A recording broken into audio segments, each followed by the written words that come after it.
My name is Dean Mazur, I'm the mayor for the city. And tonight, we have quite a few new department heads in the city. So I wanted to try to introduce them to you. So we're going to go real quick through. The lineup here. And I hope that you can hear us. If not, somebody can text or call me or do something. We'll start with Nick back there.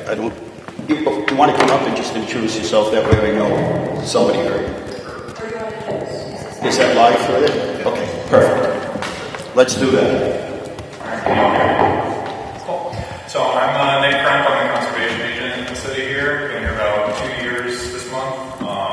And I work with the Conservation Commission, which does a lot of the permitting for wetlands and around wetlands in the city, and we also help manage the conservation land in the city. The city owns conservation land, so that's a little bit about me.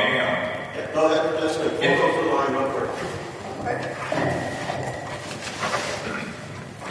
Hi, I'm Lisa Polo. From the Leominster Recreation Department, the director. I've been director for about the last year. We have a lot of upcoming things going on for the summer, a lot of summer programs, special events, family programs. Our water park will be open this weekend on Saturday. Both 3rd Street and Fournier Pool will be opening in June 22nd. We have a lot of things going on, a lot of projects going on in the city too as well. So a little bit about me.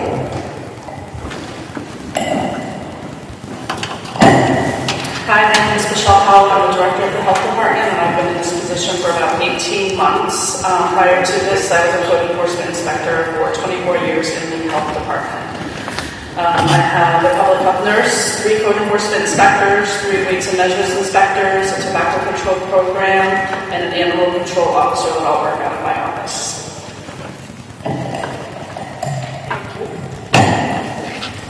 Wendy Weeks, I'm the grant administrator for the city of Leominster. I work in the mayor's office. My office does grants for all 18 departments, and also I did the American Rescue Plan funds, and I worked on the FEMA flood program, CARES Act funding, any other funding that comes into the city. I try to manage the best I can. But I do parks and infrastructure grants and things like that. I'm Wendy Harvey, HR Director of the City of Leominster, and I've been here about 8 years. I handle all of the hiring and job openings for the City of Leominster. We do have a couple of job openings right now. If you go to the City of Leominster website, you can see the open positions. We are looking to hire right now a city clerk, DPW, dispatcher, and some mechanics for the DPW department. Hi, my name is Jennifer Reddington. I'm the Comptroller Finance Director. I oversee all of the accounting departments, budgeting department, purchasing, assessing, the treasurer director, who you'll see we have department heads for those. I also oversee the retirement office and the insurance group office.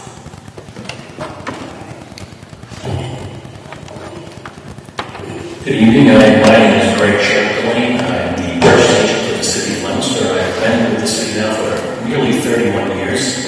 I manage all the public bidding for the city and the purchasing of all goods and services for all departments at a value of $10,000 and up. Hello, I'm Nicole Land. I'm the treasurer and collector of the city. I've been with the city for 6 years now. I've been in this position for about a year. We collect for excise, real estate, personal property, and other miscellaneous bills. Hi, I'm Mark Rothwell, and I'm the director of emergency management here for the city of Leominster. As a city department, we coordinate with Massachusetts emergency management and with federal emergency management. Try to prevent, but preparing for mitigating disasters as they come. Hi, I'm the chief of police. Been on the job for 29 years, approximately almost 4 years as chief. I see the operations and the administrative side of the police department, which everything from license to carry to hiring, and also work with my fellow departments on various projects. Thank you. Good evening. I'm Bob Sidlow, Fire Chief in Leominster. I oversee the operation of the fire department. The fire department also is the ambulance service for the city of Leominster, staffed with firefighters, EMTs, and we also have an ALS service, paramedics, and then I co-run the dispatch center with the police chief down in our building at 210 Lancaster Street. Raymond Steve, Public Works Director. We're in charge of streets, sewer, drainage, cemeteries, parks, anything the city might need to have us repair pipes, sidewalks, so we're involved in pretty much everything. Hi, I'm Pete Nile, building commissioner. So anything that gets built in the city, my office has to inspect it. We inspect existing apartment buildings every 5 years to make sure they're safe. And we deal with tons and tons of complaints. And that's it. Rick Delanero, Assistant Assessor. Been here 10 years. Been honored to serve my hometown. Main function, most important function is valuing property for taxation purposes. We do work directly with the Department of Revenue to make sure all our assessments are fair and equitable. And we're always happy to come out and visit any property that you don't feel is valued correctly. And we work for you. So we just want to make sure everything's right. And feel free to call the assessor's office at any time if you feel your property is not accurately assessed.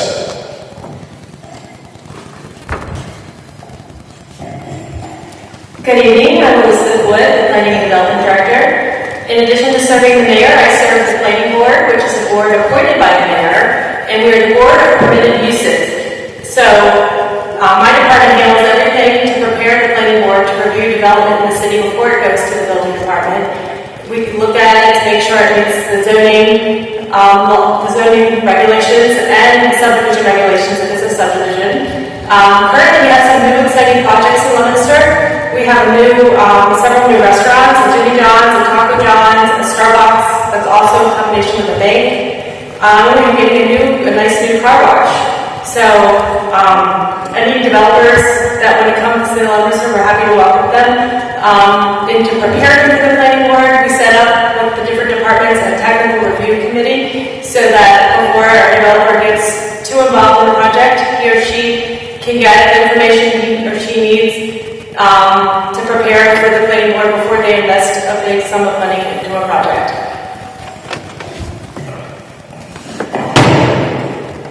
I'm Melissa Taskett. I'm the Business Development and Event Coordinator for the city. I work for the Planning Department in conjunction with the Mayor's Office and working with small businesses on their ribbon cuttings, relocations, expansions, and keeping them involved, bridging that gap with the Mayor's Office and keeping them involved with the community. I'm Amanda Curtis, the Economic Development Coordinator for the City of Leominster. I also work with the Planning Department and in conjunction with the Mayor's Office on a number of different projects, but a majority of some of the things you'll see are very public-facing, like our Facebook page, our city page, some of the newsletter information that we put out, a lot of the communications that you'll see come out of the city, but also our downtown facade program, several other different projects of that nature, like the rail trail and things like that. So I'm happy to help any developers as well, or anybody looking to expand in the city. Good evening, my name is Rick Couture, I'm the Director of Veteran Services for the City of Leominster. So our office handles all things veterans and surviving spouses. So we do VA disability claims for veterans, for survivors. We help them obtain property tax exemptions, VA health care. We organize all the ceremonies for Veterans Day, Memorial Day, things like that. We have, in fact, a White Cross ceremony that honors all veterans that were lost at sea, buried at sea, missing in action, or buried overseas. We have that ceremony Friday at 6 o'clock at the Leominster Veterans Center. Love to have you come. Saturday, we flag all the cemeteries at 7:30 in the morning. We have over 5,000 veterans buried in Leominster, so we always need help flagging the cemetery, so come on out. No skill required. We'll teach you everything you need to know. And then we have our Memorial Day ceremony on Monday. All that information is on our website. Hey, I'm Jay Funkin, the business manager for the DPW, working with the director. A lot of the water, sewer, infrastructure I'm heavily involved with. focus on that stuff today. Any questions or anyone has? Thanks. I'm Alex Hunt. I have the best job in the city. I'm the library director. Our task is to help you pursue your interests, whatever those interests are. Thanks for coming out. All right. So, was there a phone number that people could call into? I think Scott said there was a phone number if somebody wanted to make a phone call in. Why don't why don't we get your phone number, and if somebody wants to call in, we'll give them your phone number. If you want to write it down somewhere on a piece of paper. Do you want to go somewhere else? Yeah, and somebody will call you. Yeah. They were supposed to have a phone number set up today. Anyway, so a couple things that we should definitely highlight tonight.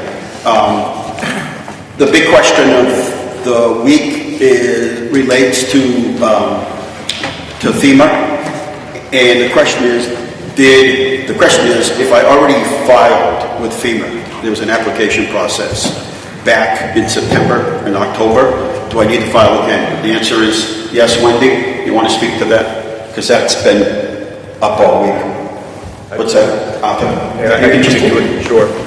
Why don't you okay, listen, okay.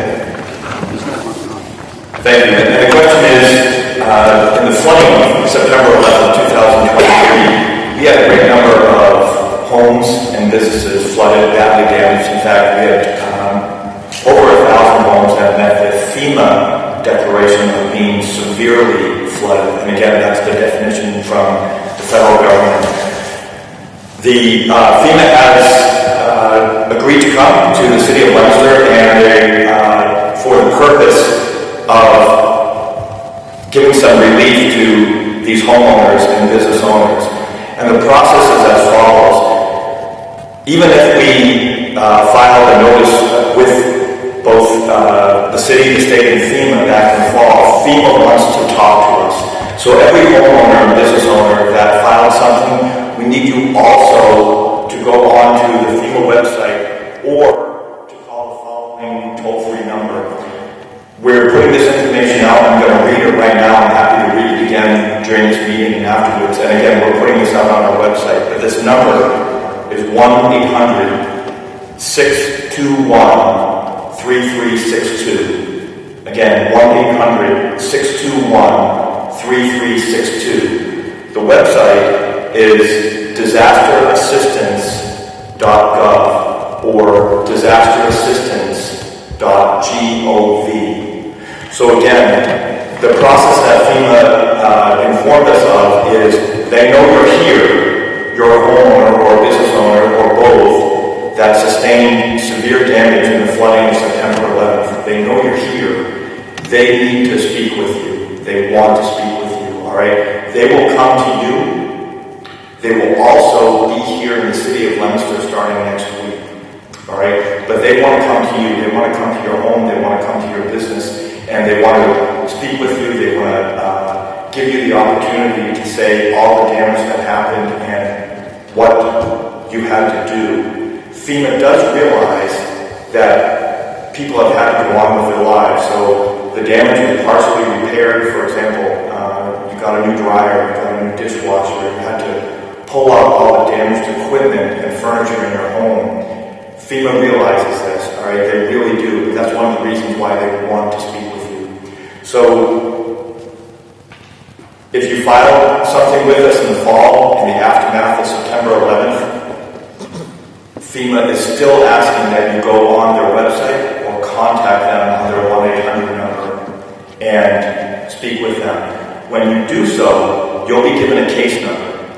This is your only case number. In other words, this case number will be with you throughout the entire process, from when you speak with FEMA to when FEMA, the end state here is that FEMA sends you a check or you can have it sent directly to your bank. In other words, do it wirelessly.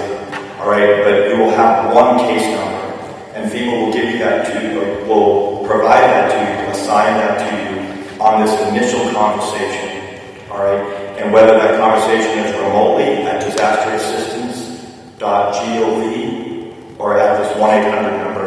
This 1-800 number, again, 1-800-621-3362. And just coming at it from a different angle. FEMA knows of your homes and your businesses. We've provided all this information that was provided first through the state, through Massachusetts Emergency Management Agency, and then up to FEMA. So FEMA knows you're here, but they're looking to have a conversation with you, all right? They want to have a conversation with you, all right? So I would just emphasize to make sure to everyone to go onto that website, disasterassistance.gov, or to call this 1-800 line. And Mayor, we're having this printed in Spanish and Portuguese as well. Okay. Are people able to hear through the TV? Can ask is somebody back there still here? They should be able to hear. Yeah, they should be able to hear. Echoing and so. Also, the disaster declaration relates to private property and businesses. So they have not determined whether or not we qualify on the appeal. That's still pending, and yeah, so we're waiting on that. So if there's damage to a specific property that abuts yours and it's municipal property, and we don't have an easement to get on your property, then that's kind of what we're waiting for now. That's exactly what we're waiting for. But if it's as of today, 300. How many today? As of today, 301. There's 1,400, over 1,400 claims that were made originally, which means there's still 1,100 residents and businesses out there that need to make those applications. So maybe somebody's on vacation, maybe somebody missed it, maybe they own property here, but they're somewhere else for the winter. Let them know. We do have a list, but just so that we're kind of giving everyone a number of opportunities to respond. And they just opened up the site last week, so nothing to panic about. But I would urge you as soon as possible to get online or make that phone call. We'll give it one more time.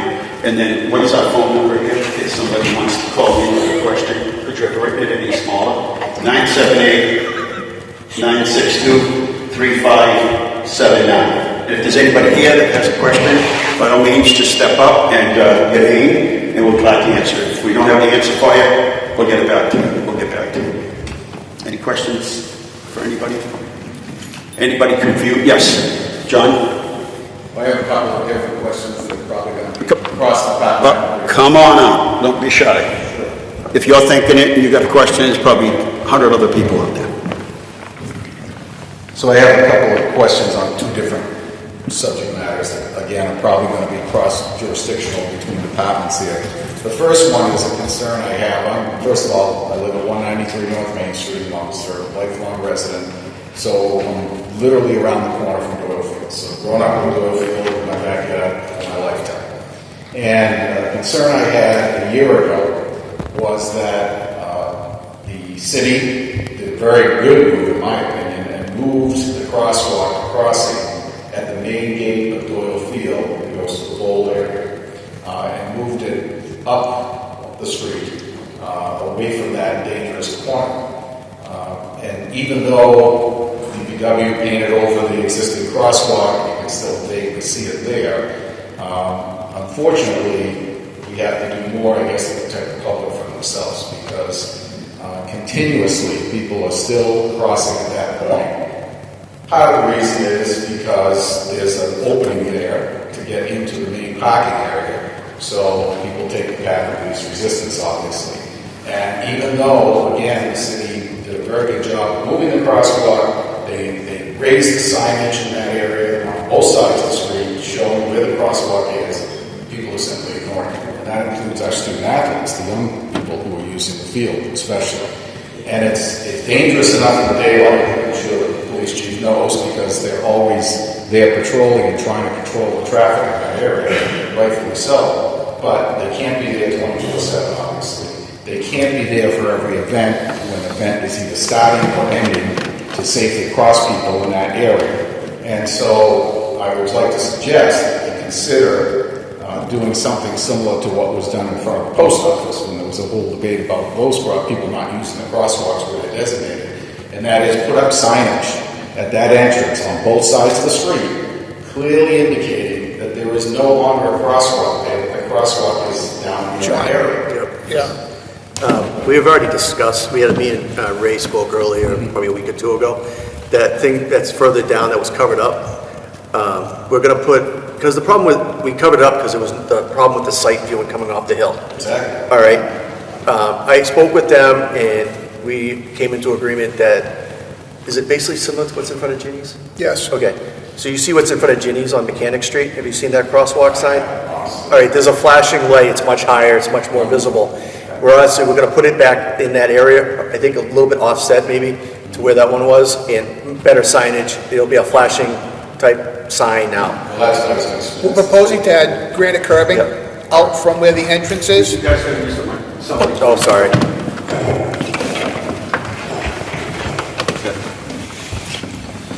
We're proposing to add granite curbing from the entrance out, so that'll A, shield the sign, and B, make the traveled way that the people have to walk shorter.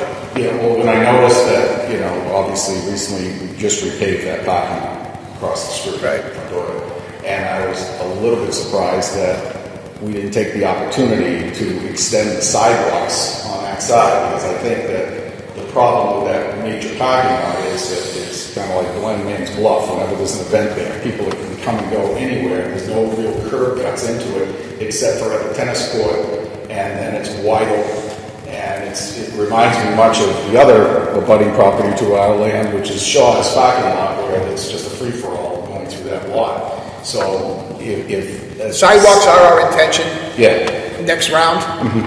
And we're going to control and only have maybe 3 openings max. That would be wonderful. Yeah, so there wasn't enough funding this year. No, I understand. After we paved, so we'll hoping to get to that at some point in time in our sidewalk program. That's great. The problem is we've got to get people to use these crosswalks. I know. Now, the ones we put in front of Ginny's, they wanted the crosswalk, but it's too dangerous, so we put the lights. But nobody uses them. Very few people use them. We're back to it's dangerous now.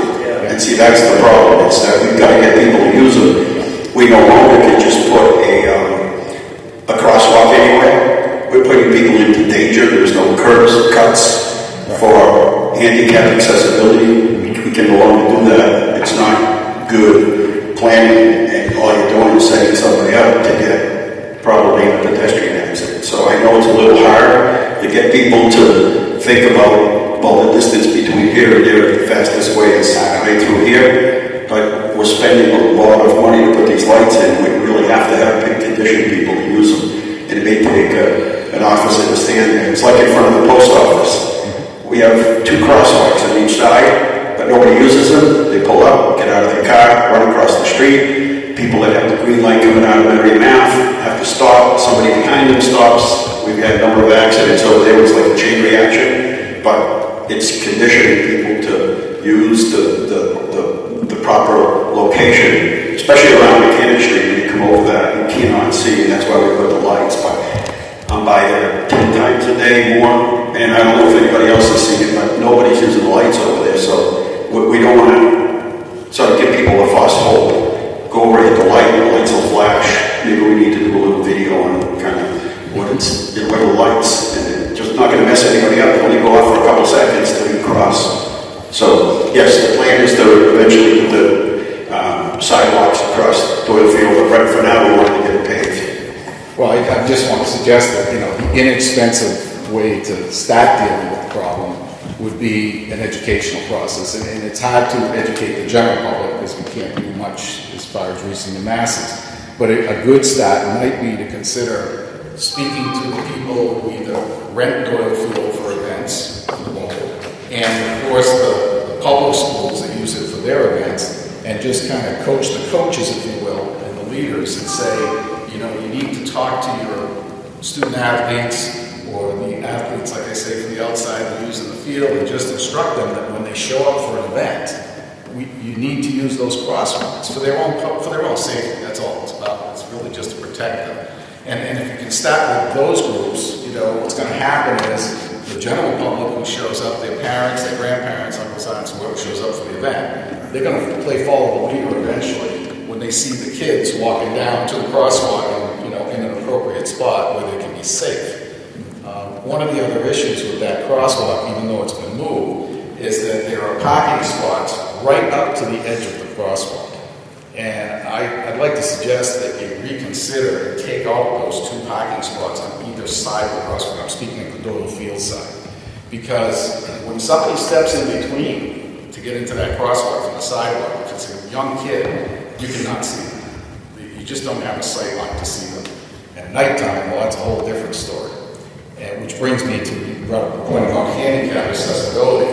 Now, there are designated handicap spots at the other entrance to the playground, but they're not legal handicap spots because there are no curb cuts to indicate handicap. They're just a standing curb. At some point in time, just went in and painted a couple of spots there, I guess cover ourselves, so to speak. But there's really no handicap parking there. And once again, it's another problem because those 2 handicap spots are again on either side of the crosswalk. And I can tell you, factually, that I've seen so many close calls there with young kids coming out of that playground. Because unfortunately the kids tend to run ahead of the parents. And all of a sudden, they come out between those cars, again, no visibility, you cannot see them. It's an accident, serious accident waiting to happen. So hopefully that can be remedied easily. It shouldn't be a tough thing to solve that problem. Last but not least on Cree Street, while I'm on Cree Street, unfortunately, in the process of planning the rail trail to that point, for unknown reasons to me, the state, in their infinite wisdom, decided not to put any kind of crossing signals at that Doylefield Cree Street crossing. And for those of you that would come from North Main Street onto Cree Street, there's roughly about 150 yards when you round that corner to where you hit right upon where the crossing is. Again, it's almost a blind corner, honestly. And unfortunately, people do speed on that road as much as we try to slow them down. And again, it's a very dangerous situation because there's no warning signs. There's no protection for the pedestrians. Why they chose to not put any kind of a signal, even something as simplistic as what you were mentioning there, which is, I think you're talking about this type of signal that's at Applebee's, that was put there decades ago, where the pedestrians can come out, push a button, there's 2 flashing signals on both sides indicating there's a crosswalk there. That should be there at that point. Because now you have 3 crossings on Cree Street and a very short distance between them. And that rail trail is getting a lot of activity, almost as much as the playground. So you've got a lot of people coming and going, and when you have people traveling on that road, unfortunately, again, they speed, their reaction time is not going to be quick enough someday. And I would hate to think that we're going to have a pedestrian accident there. And so it's definitely something that I think long-term needs to be addressed. It's unfortunate that it wasn't addressed by the state engineers. It should have been. I can't, and again, in my mind, understand why it's the only crossing in the sector of Leominster that's been built so far that doesn't have that. Yet it's another busy intersection, just like Water Tower Plaza is, Hamilton Street is, Urban Way, and of course Main Street. They're all dangerous crossings without any kind of signal. You know, they all have signals. This one doesn't. So hopefully it can be addressed. I know we're going to be talking about the next process is the next extension of the rail trail through Carter Park, which is, I'm going to segue directly while I've got the mic. I had a question about, I know the city has made the purchase, I believe. Is the purchase finalized, ma'am? So at this point, you know, the plan is to continue the rail trail through Carter Park down to Schofield's, basically. Is that it? Is that the point it's going to terminate? Now, I know the plan originally called for that process. Is that plan going to be revisited, or are they just going to dust off that print and work from that? It just so happens that Amanda is our chief of staff when it gets to, she's the chief bike path operator, and she will bring that to their attention. We have a bunch of meetings coming up on the design, so we can go back and revisit that intersection. But I'll tell you, at Urban Way, I'm not sure what it is, but I'm sure everybody's seen it. We've got people just driving, forget lights, they're just flying through the bike trail as if there was no other road crossing. And we see it all the time. We've had a couple minor accidents over there, but I don't know if you've seen the same thing, just right through. Well, I mean, we'll take a look at first that. thing when I drive Cree Street, I go extremely slow, and I literally practically come to a stop at each of those crossings. Because you don't know. Because, like I say, I've seen so many close calls, it scares the daylights out of me. Yeah, we'll revisit that and see if Yeah. they can take another look at it. I'm not even sure it'll be the same design as this time. Wendy, would it be the same design as this time? Is that the what they did? Yeah, so it could be a completely different, so we'll have to take a look at it. But now, Mayor, is the process going to be the same, though, as far as this next leg of the trail, if you will? So they're not going to be working actually off the plans, because you're saying they're going to go to a new company. Well, it's been a while since we had, I don't even think we have a plan for that section. Do we? Well, there was originally. Yeah, that was just on paper kind of thing. That's what I'm saying. We'll revisit that whole plan. So is it going to go through MassDOT again? Will it be? Well, that's where the funding is coming from. Okay. So that means that they will hold public hearings? Public hearings, just like we do. So the same process will start. Yeah, just so everybody knows, any MassDOT project that we have in the city, we have a public forum here that's well advertised. We advertise it everywhere. They advertise it. The regional transit assistant advertises it. Then you have either 30 or 60 days for written comment. You can make a public comment. You can come with a written comment with 60 days to submit a comment. And they take a look at every single one of those comments. So yeah, we haven't got that far yet. We've got the funding and we've purchased the land. So that part's done.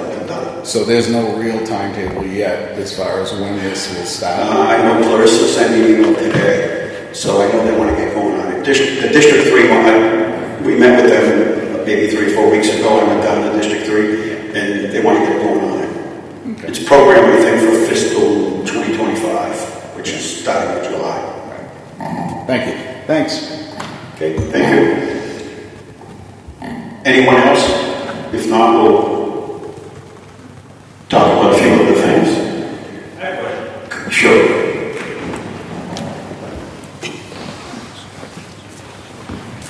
Good evening, everyone. First of all, my name is Richard Hume. I have a business over in Leominster. I have, first of all, who is responsible for this park down here downtown? Because it looks stellar. Like, whatever is going on, whoever designed this is beautiful. Centertown looks amazing. I have no idea. Yeah, that was me. Who is responsible for it, but whoever is doing it is spot on. So, bravo. Back to the flooding. I had a quick question back related to the flooding disaster that unfortunately we had to endure. I don't know if this is Jake or Ray, but after the flooding, was most of the work performed by the DPW employees themselves, or was it a private contractor, number one? And number two, like the fire department, are we able to get assistance from other towns in a disaster to come and help us with their resources rather than having to hire it out? Sorry. No, it's okay. First of all, we did as much as we could, but the people that were working on the street line banking on the connector, they were pulled off at the direction of the state. It's really MassDOT that come in and help us the most. So they were pulled off for that job. They were working there, almost done. Some of that got washed out.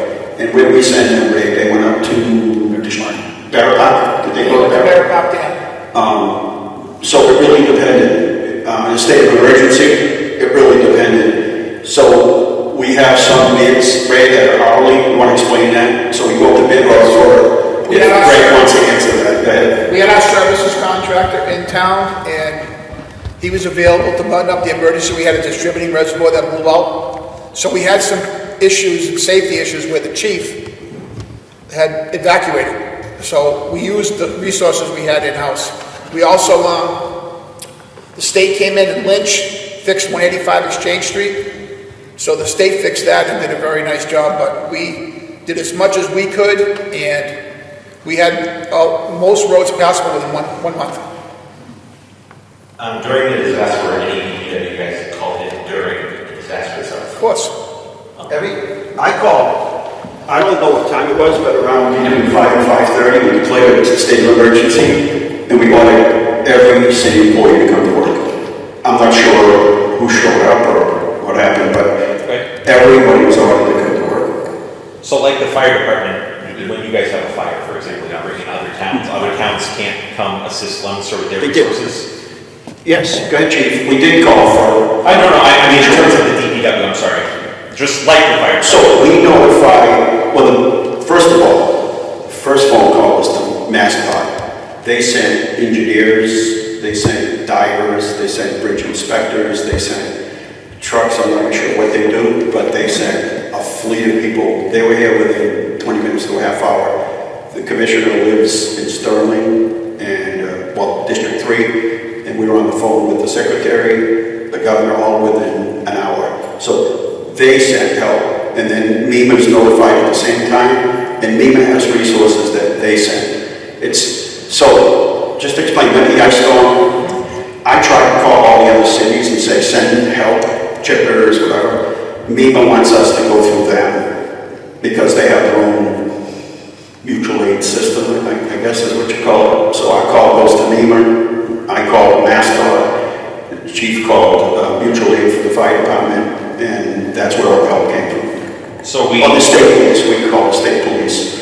They, through MassDOT, I think it was, and the police department, they sent, of course, Route 2 was blocked off, but they sent from the western part of the state, different parts of the state. So they sent troopers from anywhere I guess they could find. They were here for a couple of weeks. Yeah. So is it customary for us to turn down help when offered from other municipalities in a disaster like We have municipalities here with equipment, sweepers, lighting plants, so we didn't turn down anything that I know of. You didn't turn down any help during the disaster? I did not turn down any help during the disaster. All right, so I have one more question. Different. I know I called different cities and said, they called me like there, so TV, like, what do you need? Like, we need some sweepers. Yeah. MassDOT sent some sweepers. I'm trying to figure out, there were a bunch of people that just called and said, help. Thank you. So one more question. So as we all know, good help is awful to find right now. We have no idea, it's the working pool is awful. But luckily the city is very fortunate to have amazing employees, fire, police, DPW, City Hall. Recently, it's come to my attention that the turnover rate of the DPW is in excess of 160%. You guys are losing good people, they're dropping like flies. So I think that my number one question, probably Randy, when these people are leaving, are they getting an exit interview? Is the city figuring out how to keep good people working for them? Yes. Yes, when somebody turns in their resignation, I do offer them the next interview. So it's up to them to fill out the forms and provide it to me and meet with me if they want to. So we're trying to keep the good help that the city is so lucky to have. Yes, I always send that out, yeah. Yeah. Okay. All right. Thank you. Yeah, I think I don't think we've settled the contract yet with the DPW officially. We haven't signed the document, but in there are some adjustments in the wage scale. And I think, the guy Pete that runs the scale, I'm trying to think of his name, what's his name, Smitty, the guy that runs the scale, he's a local guy, I see him all the time. He said to me in the fall, he said, it was pretty good, he goes, when do you think the league guy that comes through the scale here, he's got a different truck every 2 weeks, he works for a different town, and he's got a different shirt, and what it is everyone's just taking from the same people. And for instance, in Bellingham, the town selectmen were telling me they're going to go to an override because they can't get firefighters. They can get them, but they can't keep them because they take off to go to other towns. So everybody's kind of moving around. We're taking people from other towns. So I think hopefully with the new wage scale, that's going to attract some people that will stay. I mean, that's it. But everybody who leaves the city is entitled to an exit interview if they want. So they can fill out the form, and some people do, and other people just don't. And they are very helpful to us. If people do fill them out, they're very helpful. We'll follow them up. Wendy does a great job. Mayor, I just want to add to that for a minute. And just to offer for everyone's consideration, on September 11th, we opened the City Emergency Operations Center. And in addition, concurrently with that, the city was cut off by the very flooding itself. So the very emergency that the city was mobilizing to fight was actually the impediment to reaching here. As part of my job, I task out all the different crisis areas, and we are tasking all the city departments through the mayor and keeping them going literally, not just for weeks, but for months afterwards. So DPW, fire, police, parks and recreation, health, all these departments are going 7 days a week in the aftermath of the flood. And there's a strange dichotomy, right? So FEMA first came to see us on the 12th of October, and it was a bright sunny day, and as the DPW director said, the roads were open at this point, but we sustained $26 million in damage in 3 hours on the evening of September 11th to public infrastructure alone. That's $26 million. That's not counting the 1,400 homes that were decimated according to the definition of FEMA, but just in public infrastructure. So roads, bridges, underground utilities, dams, sidewalks, and so forth. So getting the city of Leominster open and establishing public safety, which inside all these departments, and when we were meeting several times a day, that was a priority. That really was kind of a minor miracle that happened. We didn't lose a single life on the evening of September 11th, but the fact that in the weeks afterwards, one of the comments from FEMA was, how is this possible that this city is running and running so well? In fact, in our official request to FEMA, we had to explain how we got roadways open and how we secured dams. Leominster has a multitude of dams, many of them we really don't see. They're up in the Moosnock Hills. But the two that gave us serious trouble that evening, they had to be re-secured so that they didn't breach, which would have been catastrophic. So it was keeping the city departments going 7 days a week. It's just something to think about as we go forward with it. That's a huge amount of damage to sustain in a 3-hour period, and that's all public. But that had to be addressed, repaired, made safe, and open for the rest of the city. Mayor, can I just follow up on that? Yeah, let me just speak off of it. So there are a number of always going to be rumors out there. I know you don't believe it, but there's always going to be rumors. So one of the rumors, and still circulating out there, is that the reason we haven't got assistance to the city from FEMA is because we have a rainy day account, and we chose not to use it. That's not true. The other one is that the city did such a good job of opening everything up that we don't need the assistance. We did pretty good on our own. That's not correct either. But those are the two things kind of swirling around out there that are just not true. We've never had a conversation with FEMA, except for the fact that they were amazed that we had a 800 to 1,000 year storm. And that's according to, is it NOAA, National Weather Forecast, one of those agencies, so we just go based on what they say. Chief? Yeah, I just wanted to echo what Arthur was talking about was, at the initial part of the storm, we were concerned with safety, not only the residents, but the city workers, DPW, and police. So we did have to evacuate areas, and we did have to mandate that we couldn't have any workers in that area except fire, police, emergency management. And one of the other key points too was the distributing reservoir. Not only was it a disaster waiting to happen if it let go, but that's a big part of our fire protection in the city. So it was, pressed upon with the DPW director and the mayor that, that needed to be taken care of for us. And the echo part with Arthur is the DPW did such an amazing job getting the city back up and running so that we could respond to every neighborhood. That, my observation is I think it hurt when the FEMA came in because they didn't see what we saw. DPW had us all back up and running with their resources. So. Appreciate that, Chief. On the police side, I was out there with Chief Sidlow down at the admin building for the fire department. We had two small communities out towards Worcester that came out on their own to Leominster. Chief Mondo called me probably like 12:31 in the morning. What do I need? you couldn't ask for a better helping team for law enforcement. You know, we don't get the pistol whistle like the fire department, but these chiefs out there just took it on upon themselves to send bodies to us. Environmental police matched the state police. They were here for like a week or two. So we had a large contingent, and you know, we worked hand in hand with the DPW doing that thing because we had to. We had cops, you know, were protecting certain areas that were questionable washouts until DPW got there. So everybody worked as a great team. That's all good. The other thing that kind of circulated was that the dams were breaching. So the dams held up, but the water was higher than the dam. So we were up at no time. It was dark. It was myself and the chief distributor, and the exchange street.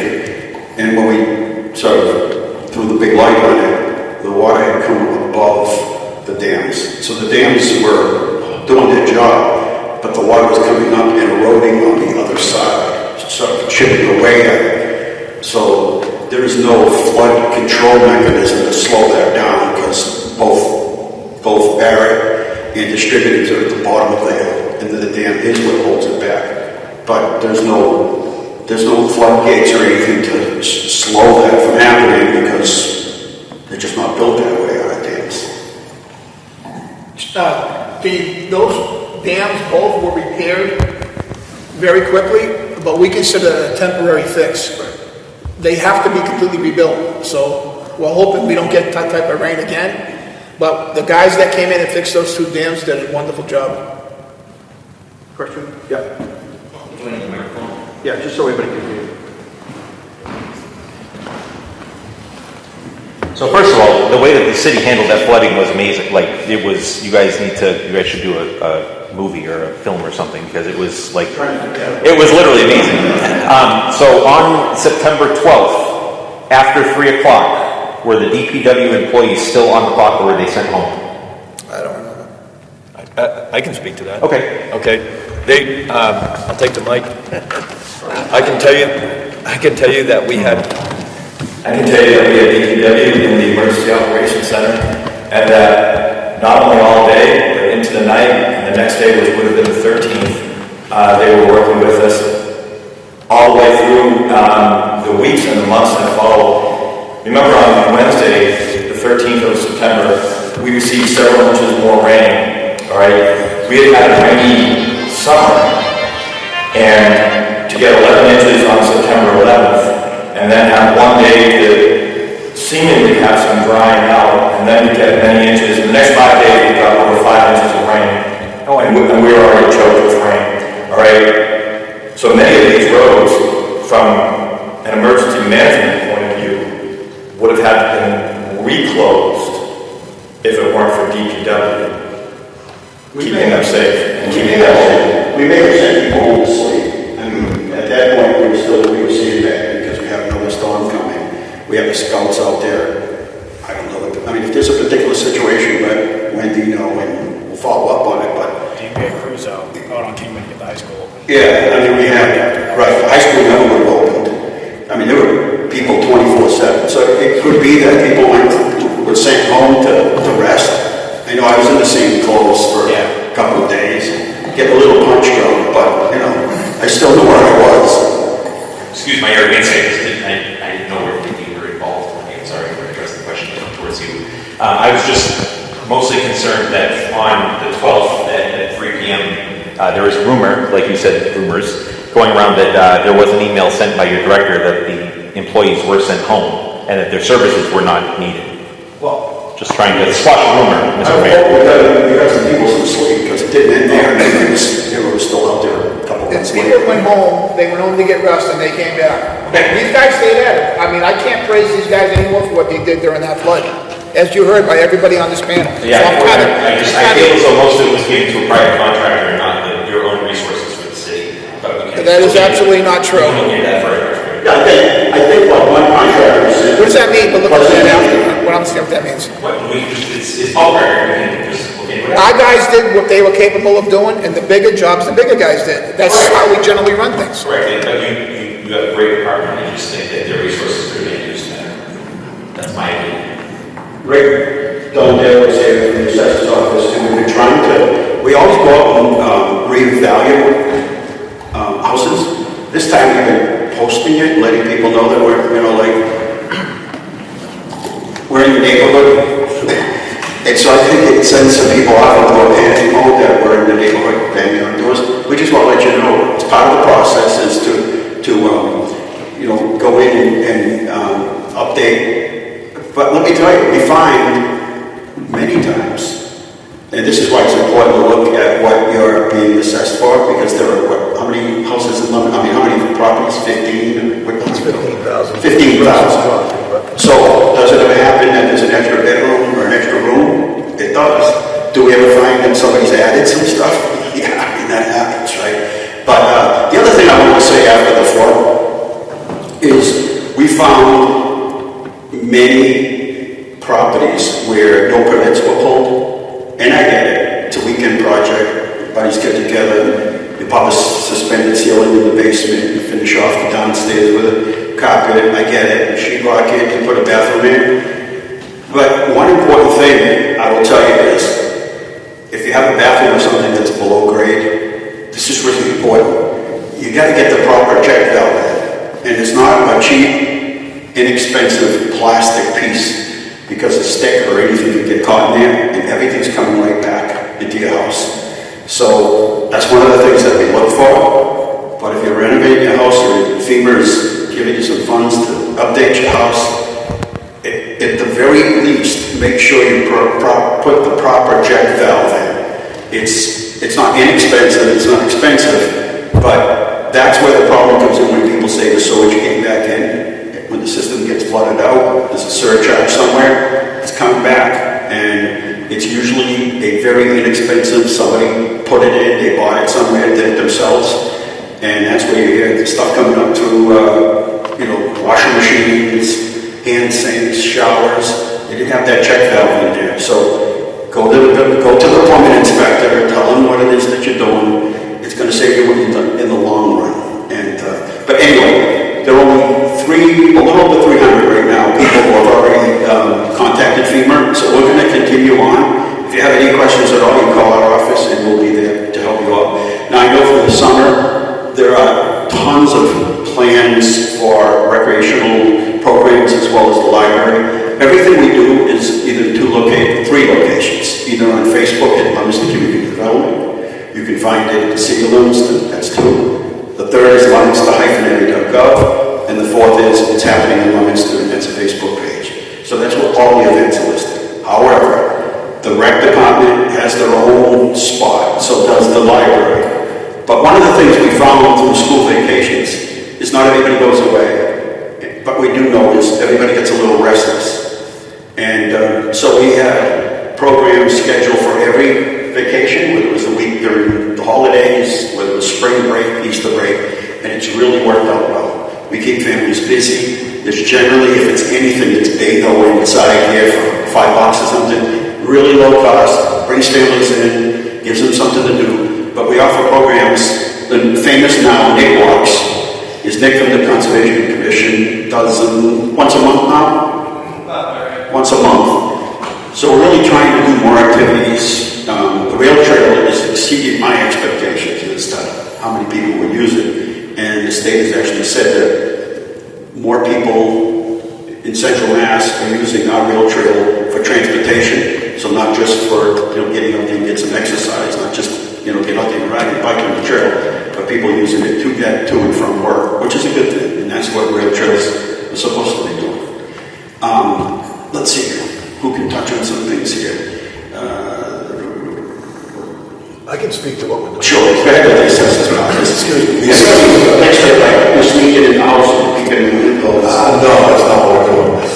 There's many reasons for the assessor's office to visit your property. The Department of Revenue requests that we measure and list every property at least once every 9 years. Any permits that we pull for the building department goes directly into our database, so we follow those up and we go out and we inspect the new item on the property and we will reevaluate the property. We also do sale review inspections. We inspect and measure and list every sale. That helps us assess the non-sales accurately. So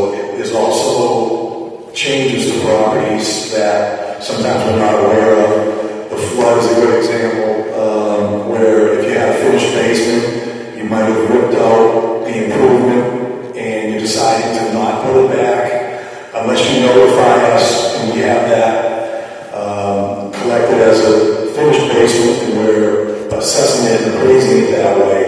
Unless we know that you've removed the item, there'd be no way for us to make an adjustment on that, but we would be happy to come out. And I did personally visit every property that was affected by the flood, and I would say every property that was majorly affected, because everybody was affected. But people with catastrophic problems, we were out there reevaluating the next day. I was personally on those properties.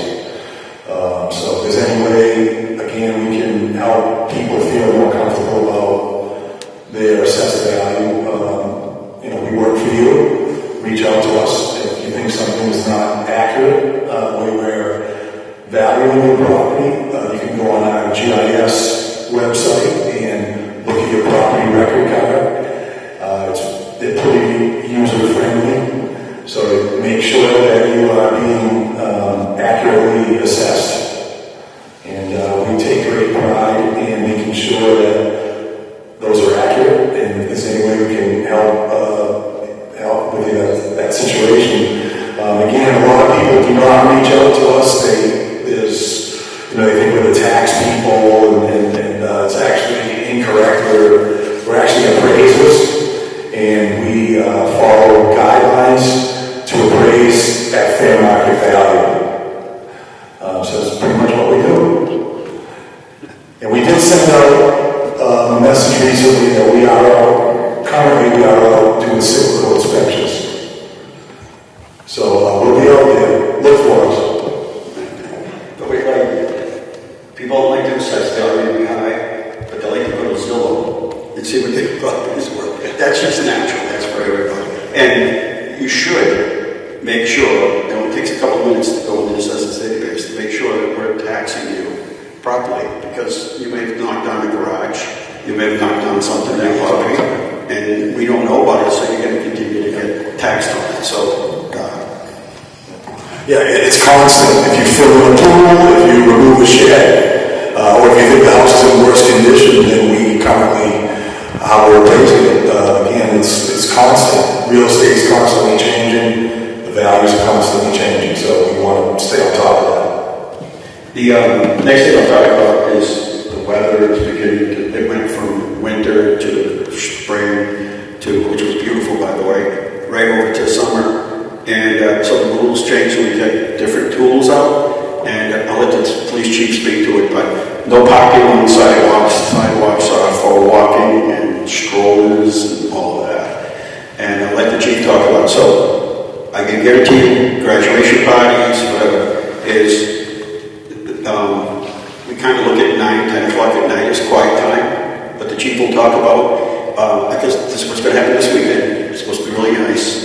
Friday and Saturday night, I'm sure about Sunday, Friday and Saturday night, we're going to get complaints from all over the city about people that haven't cranked it down at 10 o'clock or using common sense to crank it down. We're going to have those back, and neighbors are going to call in from all over the place. So sometimes people don't know what the rules are, what the ordinances are, so let the chief sort of explain. So chief, it's 11 o'clock, the neighbors still, the stereo's cranked, it's yelling, everybody's talking above each other, and around them is quiet, so the noise carries. How are you going to handle that go? Well, hopefully, if you guys don't have any parties for the graduation class, you speak to all your neighbors and make sure you guys have an open dialogue with them, because music should be to a point, but when it gets late, people want to go to bed. And we get a lot of calls year round about noise and music, so you got to be respectful. My thing is, our officers go out, people can be anonymous and tell us that, that their neighbor's being loud, we'll go, we'll take their name. The standing order is that, second call, they're going to end up in court. Alright? So, unfortunately, we've had a lot of bad areas where it's constant problems until we address it with a summons or an arrest for disturbing the peace. There's a arrest vote, there's a breach of the peace when the officer's present. It's not arrestable if it's lower, because I'm going to get there and you can barely hear it. Is there a certain time? There's no sort of, it's a lifestyle. Is there a certain time? You get peace can be disturbed at any hour. So if you work midnights and I'm all blasting the music, I mean, it technically is disturbing the peace at 8 in the morning, but it's unusual. Most of it's at night. But there's no set rule. I mean, when I first got the job 29 years ago, I always thought it was 10 o'clock, but it was never found in a law book. That's the campground. Huh? That's campground rules. Yeah, I know. That's what I said. Campground. 10 o'clock, quiet time. Yeah. If it's on a baby, we'll pull the trailer out of the park and leave it out in the streets on there.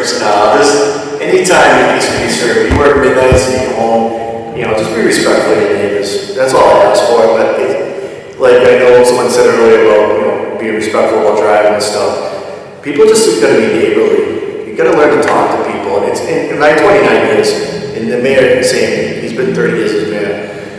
It's changed. No one's neighborly anymore. They kind of lost their civility and morality, whatever you want to call it. It's just, even like downtown, we have music blasting at 3 a.m. I'm sitting in the mayor's office. You got cars going by that you can hear it clear as day. It's ridiculous. You got to be respectful. We want to enjoy the downtown. Just because you notify your neighbors that you have a party, that's because you're inviting them to the party. That's not to say, well, they knew we had a party, you invited them, so it's 3 o'clock in the morning, we're still playing music, and they said, they seem to have a problem. No, if you want to invite your neighbor to the party, invite your neighbor to the party. That's not a waiver for you to continue on until 12, 1, 2, 3 in the morning. And sometimes the music's so loud we get calls from a quarter of a mile away or an eighth of a mile away because nobody really knows where it's coming from. But at night when everything else is quiet, the ambient noise in the background, you really can't hear it. And Michelle, you want to comment on all about sort of noise complaints at all and anything about the Board of Health and generally our noise complaints are in regards to trucks idling, early hours in the morning, late at night,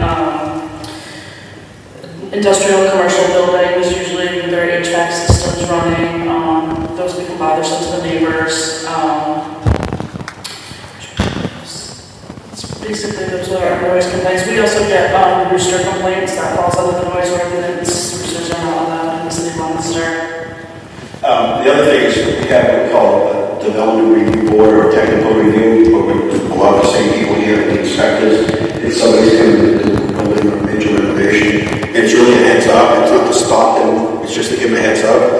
And one of the first questions is usually, where are you putting the dumpster, what time are they picking it up? And the other one is, if you have any overhead, air conditioning units or chillers, where are those going? Because we've had those situations, noise travels. We want to make sure that they're, insulated in, and then if they're going to be picking up trash, that it's covered and screened, and then they're not going to be emptying it at 3 o'clock in the morning if they're about a residential neighborhood. If they're in an industrial neighborhood, we don't have an issue with that. But those are some of the things we try to look out and be proactive about, because we've had those issues in the past. But everybody gets to weigh in on those before there's an actual project built, and generally that will go off to the planning department or the zoning board of appeals or the planning board. And the input that they get from those meetings is extremely valuable when it comes to, we want to let somebody know with the old pipes in the road, before you buy this property, we want to let you know on the municipal side what you should be looking at so there are no surprises down the road. Anybody else wants to Chief, good. I just want to touch base on this summer. Our junior police academy is going to be is in the process of applications going on. Officer Salavas, who's one of our SROs, he's did a lot of applications up at the middle schools, just so everybody's aware. It's getting late, can't see. June 24th to the 28th is the first junior police academy this year, and the second one's July 8th to the 12th. It's for grades 6, 7, and 8. So they do about 25 kids in each class.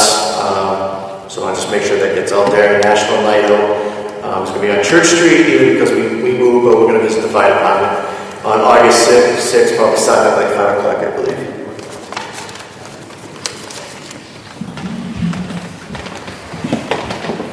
And one more time, maybe if you want to remind anybody about Memorial Day. I know the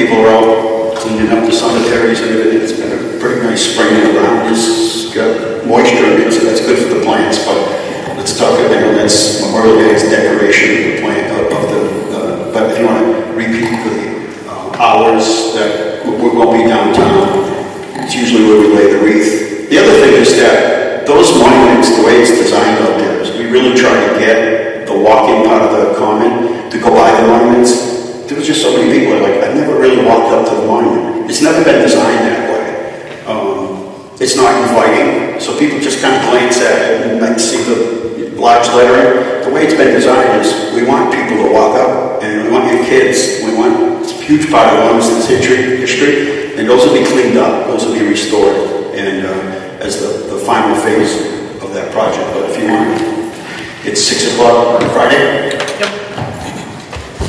So we have 56 soldiers, sailors, airmen, Marines that lost their life, World War II, Korea, Vietnam, that were never returned home. So they were buried overseas, they were lost at sea, missing in action. So we honor them every year at the Twilight Memorial Ceremony at the Leominster Veterans Center. And DPW just cut the grass today, it's amazing. So we have that ceremony for them, and the public is invited. We encourage you to come. That ceremony has been going on since World War II, consistently, it's rain or shine. And then the next day, Saturday, the 25th, we're flagging all the cemeteries. Like I said, we have over 5,000 veterans buried in all of our cemeteries. St. Leo's, St. Cecilia's, and Evergreen being our largest one. So we always need volunteers. We start at 7:30. There's no magic to flagging the cemeteries. Everyone, we had maps made, so the names are in the maps. They're all plotted out, very easy to follow. I can do it. So it goes quick.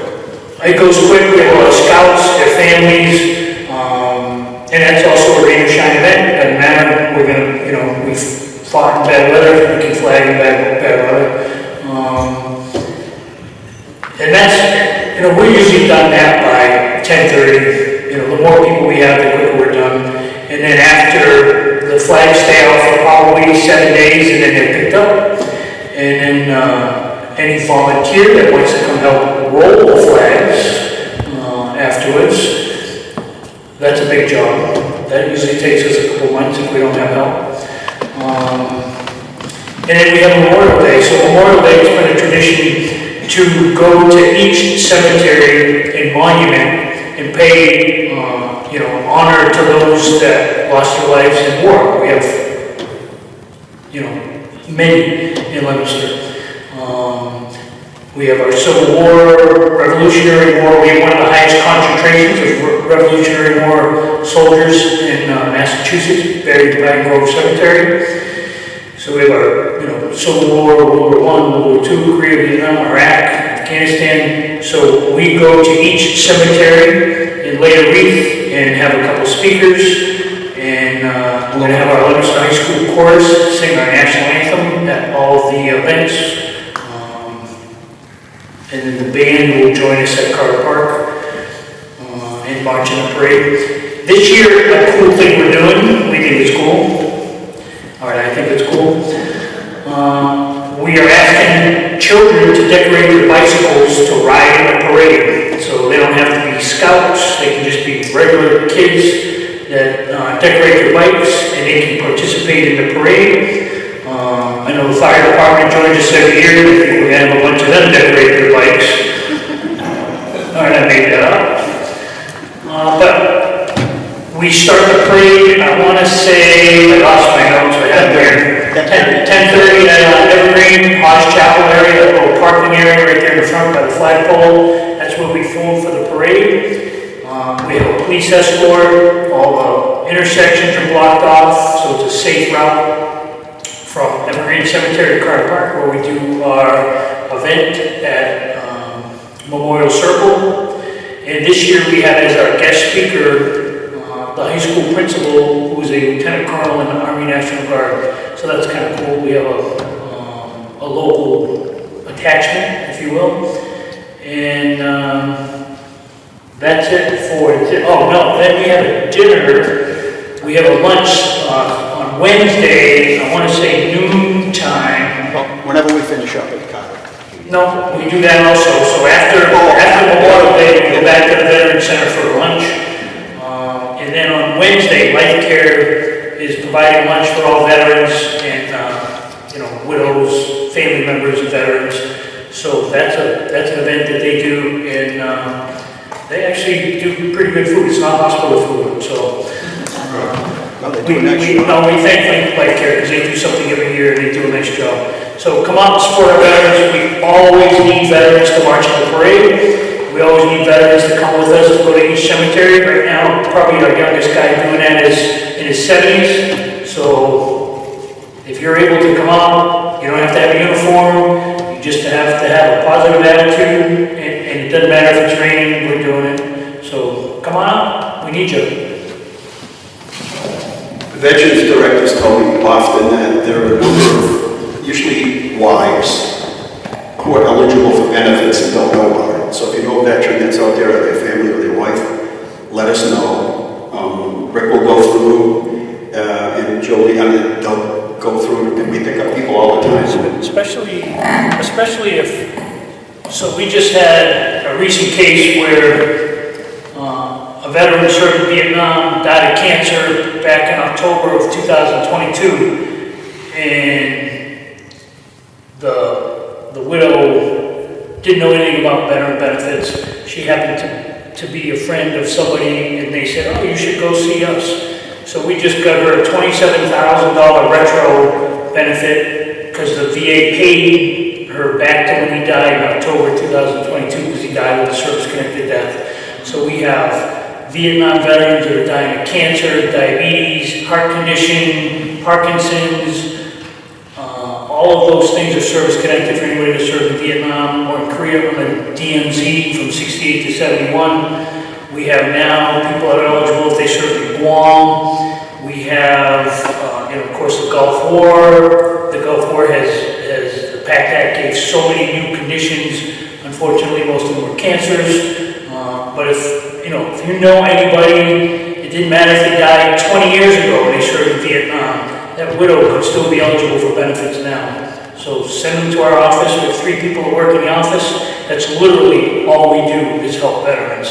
So send them to us. And then if anybody's missing a flag, if they go to the grave and there's a flag missing, let us know. So we actually gave a flag out to somebody today because she said she didn't have a flag at the grave. And it's like, well, nobody does. We're doing it Saturday. But we gave her a flag. And what happens all the time, and it's going to happen again this year, is you go, you decorate your grave, and you put an American flag, and then we go to flag the cemetery on Saturday, and then our volunteers or the DPW go and pick up the flags, in 7 days or so. Well, they might take your flag, and it's going to happen. But we have 3 flags at the Veterans Office. So if someone steals your flag, come see us and we'll give you a new one.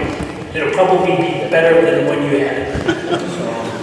And if somebody's not getting a flag for some reason, we have an extensive database with names and we can make sure that they're in the database and then they'll get on the map and then we'll get a flag. And keep in mind too, a lot of our volunteers are children. And they're awesome. But they don't necessarily find everybody. So, and I always say, if you want to make sure your person gets a flag, come get a flag and do it yourself. Or do 70 others when you come. Just come and put one in, we'll take care of the rest of it.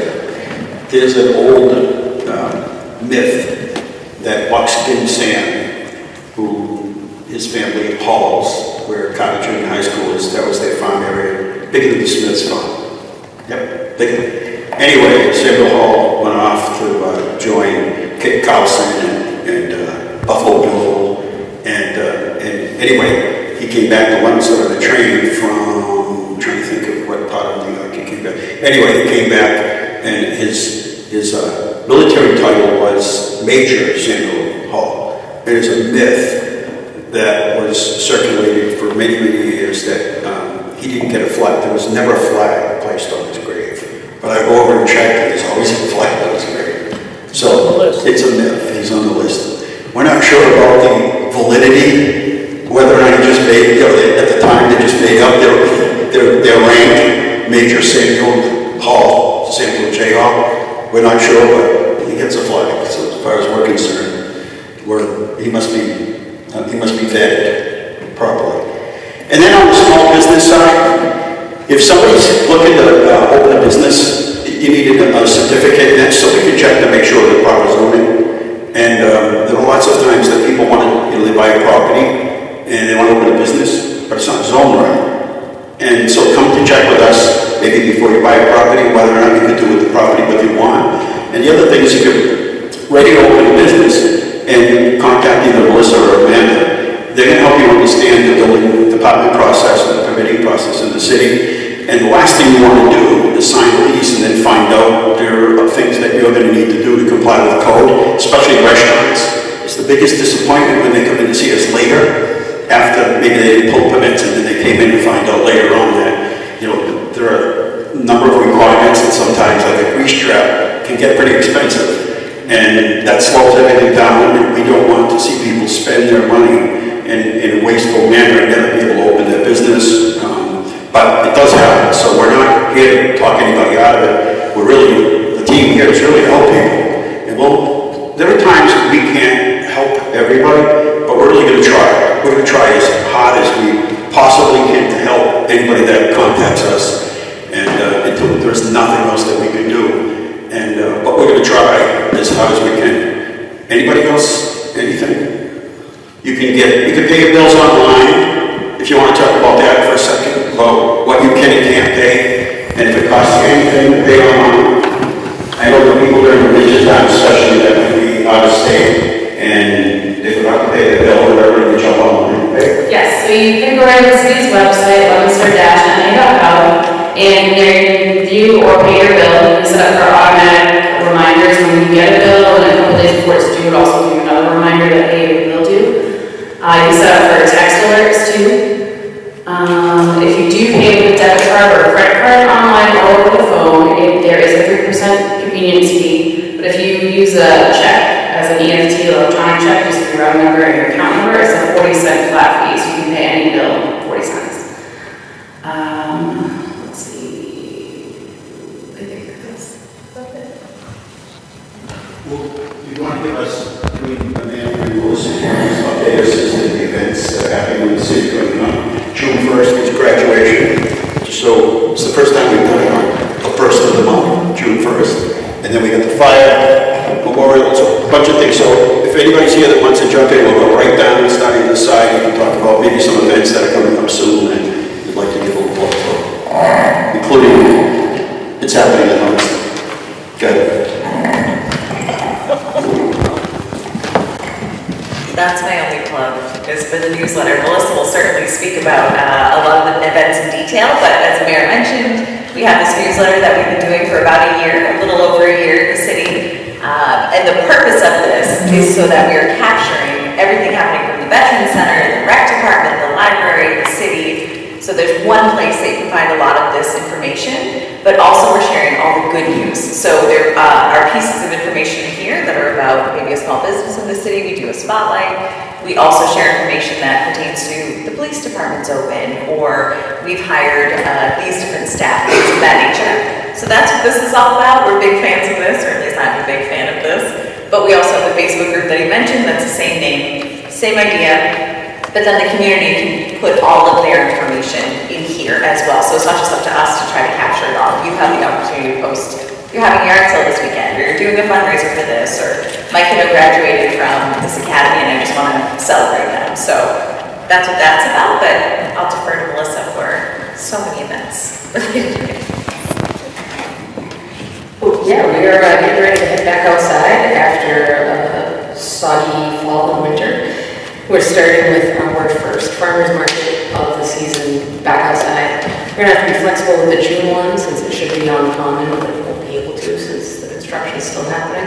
We will have a farmers market outside, and you can keep an eye on the Leominster Farmers Market Facebook page and also on Leominster Community Development for updates as to that location. We thank you in advance for your flexibility.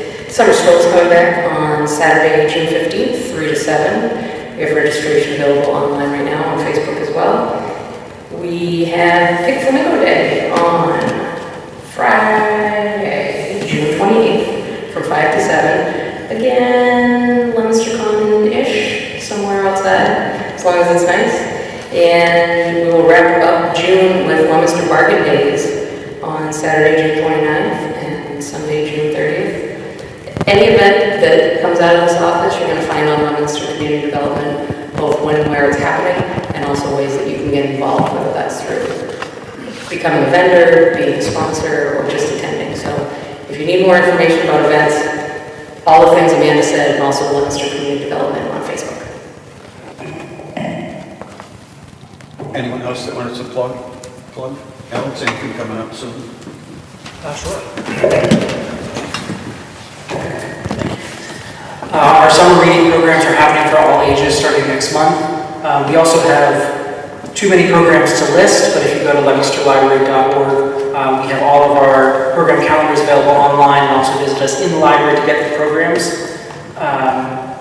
Yeah, we'd love to see you. Chief, Fire Chief? Yep.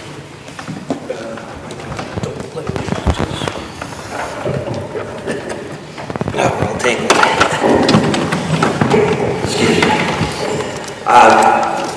Every year, the second Sunday in June, this year is June 9th, we'll be honoring fallen firefighters with annual Firefighter Memorial Sunday. It starts at 8 o'clock with a Mass by Father Carlos at 19 Church Street, and then around 8:45, we start off with a parade and we march over to the monument. We have guest speakers. All are invited, all family, friends, general public. Thank you.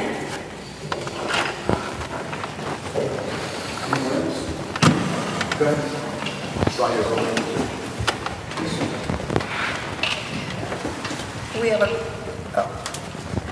We have quite a few events coming up too, a lot of programs too many to mention, as Alex has as well.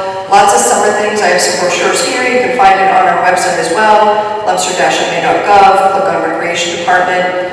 We have a couple special events coming up. In June, we have a family fun night at Polo Park. We have some tickets to the game, the Blue Sox game. If anybody's interested in going to that.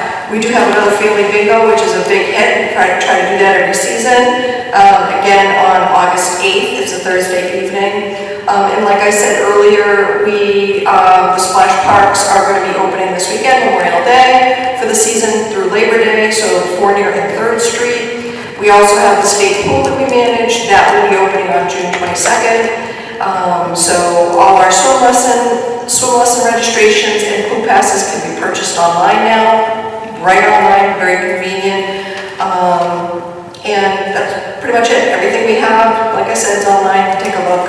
We're working on our fall stuff now. Be ahead of the game. So, but take a look. We have a lot of offerings this year.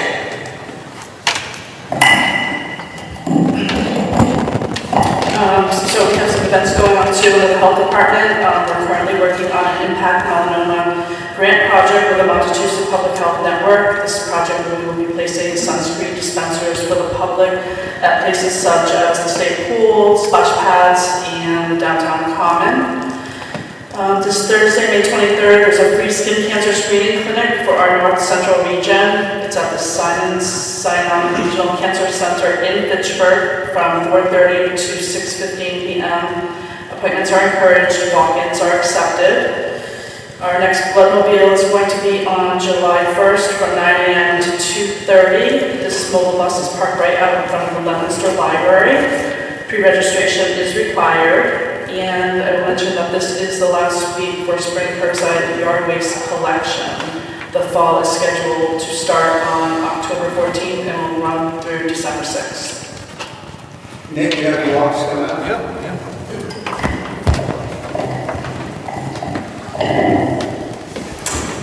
Okay, so firstly, just to maybe explain a little bit more about the Conservation Commission and my position here. So the Conservation Commission handles all the wetland permitting in Leominster. That's mainly determined by the Massachusetts Wetlands Protection Act. That's Massachusetts. It's all across the state. It applies if you're altering an area within 100 feet of wetlands or 200 feet of a moving river or stream. With very few specific exceptions, you are supposed to get permitting for that activity from the local commission. So that would be the board that I oversee here in Leominster. So just plugging that really quick because we find that not everyone is totally aware of that, especially if you're a private homeowner and you're just doing like a small renovation or addition to your house, and you think you may be near wetlands, definitely encourage you to reach out to my office, because if you can see it from the street, or your neighbor can see it, or I can see it in a satellite image, there's a pretty good chance that I will be paying you a visit if you're not coming to talk to me. So I really don't like to do that, and so definitely appreciate people reaching out before that. So that's mainly what I and the commission do here, but we also, like I mentioned before, we manage the city-owned conservation land, so we make some management decisions when they come up for those areas, and we also perform different outreach at different city events, and I've started creating these about once a month nature walks that are open to anyone in the public. They're all free. I just ask you to register beforehand. I usually start advertising those a few weeks to a month before the walk date. So the next one coming up is going to be in 2 days on Thursday at the Parmenter Street parking lot. It's up Elm Street past some of the reservoirs. But you can find promotional flyers for that and other walks on the Leominster Conservation Commission Facebook page, as well as the city website. Some of the other city Facebook pages also help advertise some of those events. So again, the next one is on Thursday at Parmenter Street. Got a couple people signed up, but there's plenty of room for more. So if you're interested, or someone you know is interested, please come out. Love to see it. If you're interested in nature, but you're not really comfortable getting out by yourself, or you don't have someone to walk with, or you just want to learn more about local ecology or anything like that, that's what these walks are all about, and also about showing off all the different public areas and nature spaces that Leominster is very blessed to have. We have a lot of open space and conservation lands that we're fortunate to have access to. So that'll be coming up Thursday. All throughout the summer, as the common gets finished, I'll be doing a downtown tree walk to talk about some of the trees existing downtown, some of the new trees and shrubs and plants and things going on being put in right now down at the common. So there's always something going on with Leominster Conservation. And if you have any questions about wetlands or anything going on with nature around town or in general, just please come by my office. I'm right upstairs here, and happy to see you. Thank you, Nick. Thank you. And a couple things. And I'll talk about the community outreach team that we have at the police department in a minute. I know this last few days, a lot of the questions were centered around North Main Street in front of the hospital from Pre Street on. So this is the third phase. The first phase was that area from when you get off the highways, you're heading towards Fitchburg. That was phase 1. Phase 2 was the interchange, and this is phase 3. These have been on our project list for some time. The reason that we were able to get this project moved up over other projects, it's about over $10 million project now, is because it's on the high crash. That area is in the high crash area, meaning there are more accidents there than on that list where you got moved up than most other parts of the state. In the past, it's just been 4 lanes of chaos. People aren't sure what lane they belong in, they're not sure where they're supposed to turn. They're not, I guess the speed limit is as fast as you can get through there, and that's all been changed. And one of the goal, the overall goal, is to make it more safe for everyone. We've had accidents out there, fatal accidents, really bad accidents. We've had pedestrian accidents, and that's the nature of it. When you used to come out of McDonald's, if you're coming out of Water Tower Plaza, it was misaligned. That's been corrected. People didn't know what lane they're supposed to be in. That's been corrected. People are upset because you can't take a left coming out of Longhorn. Well, there's no more anywhere crossing 4 lanes. That's completely against the uniform traffic code, and we've just, I guess, used to it because it's just been that way for so long. So there's no more crossing lanes. The mall people that own Brixmore, that owns Water Tower Plaza, was contacted about running a road back into the mall, and then it would come out at the lights. They declined, so it'll be a right out only. I suspect some people will be turning around in front of McDonald's. You come in out of McDonald's, you go right back to Leominster, or you come across the front of the building, go back around, and you come out at the lights at North Main Street. So there's some changes. They're not done yet. The timing of the lights isn't finished. And it takes time to do these projects. Remember, they replaced all of the infrastructure. They purchased Workers' Credit Union, they had to demolish it. There was a whole lot of work that needed to be done under the ground first, infrastructure, before they could even start on the rest of the project. So they're almost done, but they're not done. And so patience, but in the end, you're gonna know where you're supposed to be. There's a lane for you. You can either go straight and take a left, you go right, but you're gonna know exactly where you're supposed to go. As far as the endless speed limit down there, that's gonna go away. The whole purpose is to slow people down a little bit, get people where they're going, get them safely, and there are a number of people that cross back and forth from, we've never had real pedestrian lights there, where you actually push the light and it works. You push the knob or the button, it actually works, and that when you cross in 4 lanes, that you're actually gonna be safe when crossing those 4 lanes. Hopefully people stop at the red lights, but yeah, that's the purpose of it. We've never had that. We've had some ancient system out there where you could push a button and sometimes it worked, sometimes it didn't, but it never really tied into the rest of the traffic signals down there. So it'll be a closed loop system. It'll be tied in with all the lights in the end. And even up on Main Street, we still got some timing to do, and that just comes with time. And but anyway, patience. And again, the project was done to slow people down and to reduce the number of accidents. I know I asked you the other day about Main Street. And Main Street. Have we reduced the number of accidents through the construction up there in Main Street? And we have. Unless somebody decides to go against traffic signals or decides to cut somebody off in a lane or don't merge properly. And the last thing is that our community outreach team is organized through the police department, and our approach has always been, for years and years, is we're constantly reactive. We go to a call. There's only so much we can do. It's 2 o'clock in the morning. It's 3 o'clock in the afternoon. We're busy. And we're never able to deal with some of the mental health issues, the addiction issues, and just some of the other issues that we would like to have. But now we have a community outreach team. You want to speak to that, Chief? Yes, we have 4 members of the outreach team. We have Officer Cintron, Officer Eidenberg, and we have Janessa McQuaid, and we have Vanessa Rivera. Janessa's our outreach, homeless, opiates, overdose issues, and Vanessa's our mental health clinician.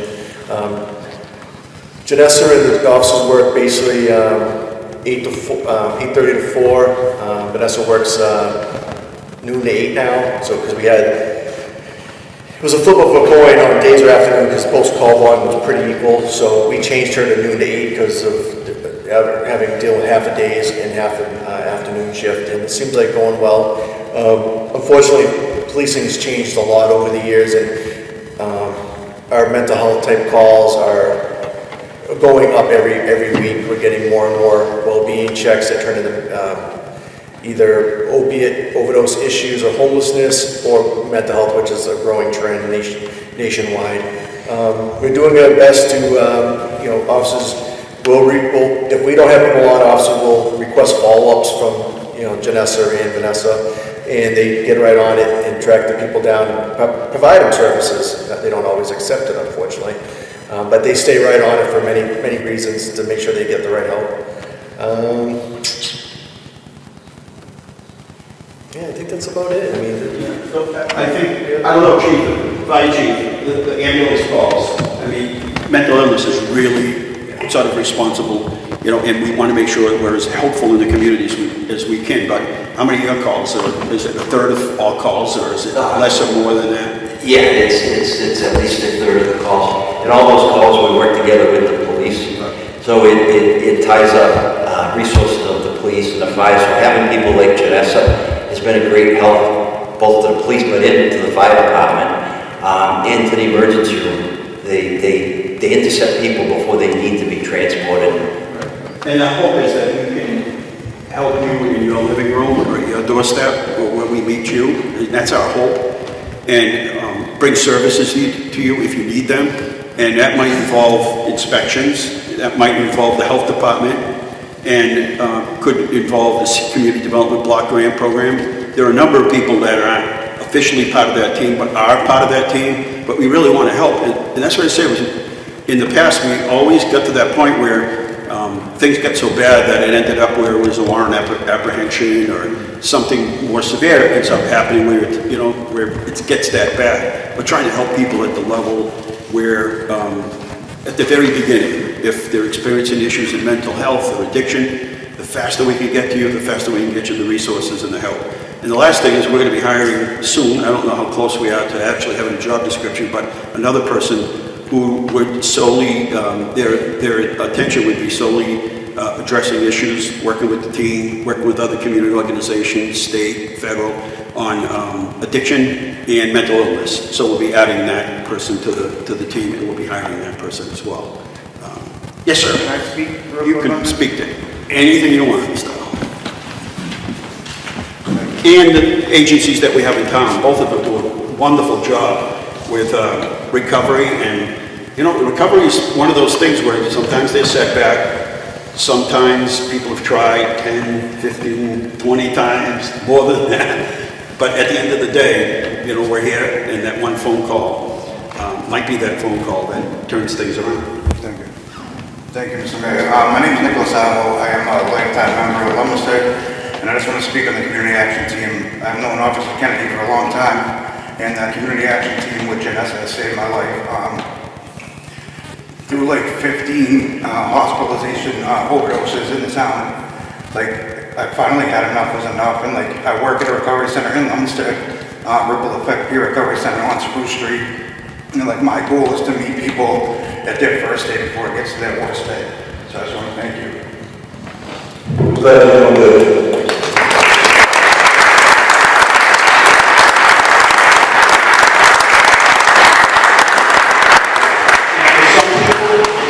They just switch, and for others, it takes time.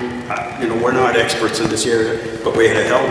And if it's your 20th time, we're there for the 21st time, and the 23rd time, and the 50th time, because we really believe, you know, the situation is Nick's been in the community, and he has a lot of resources, and he'll help a lot of people in the work that you've been doing. So, hope is the word. So, thank you all for coming tonight. I don't know if anybody has any closing questions you'd like to ask, but if not, yes. It's really difficult for me to come to a public meeting and not speak, obviously. So, Dan Smith, let me give you a microphone, because you're not loud, your voice isn't loud enough. Not loud enough. David Smith, most of you know me, it's nice to see all these friendly faces. Obviously, I'm not much of a public speaker, but anytime there's a public meeting, I like to get up and speak. I would just like to say, for the record, direct this to Mr. Racine, it's National Public Works Week, and I want to commend your department on the job you did for the flooding. Thank you for that. And